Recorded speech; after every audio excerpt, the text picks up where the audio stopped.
Sup mga tol at mga bata tol hangyo mangyud tol na ka ng magkamping-kamping daw tol. Unya wala man day time tol. So atong pangitaag pagi dirita sa balay tol. Atong ipagawas ning sakyanan dirita mag camping sulod sa balay tol. Mas safety pa dire.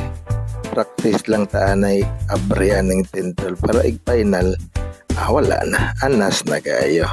Let's go!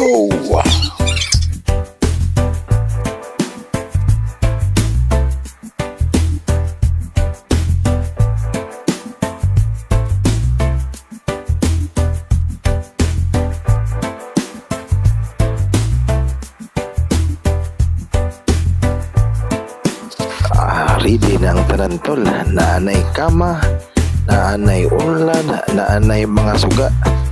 Nag-prepare ni Mrs. Tarantol para unya inighigda. Plaster na. Na tol. Hindi na daw yung manghigda tol. Plaster na ako mga sakop. Di ba? Akong baby girl. Happy kayo kay hindi daw yung mag-spend sa mong night. Pero nanay electric pan sa gilid tol. Maura niga camping na electric pan.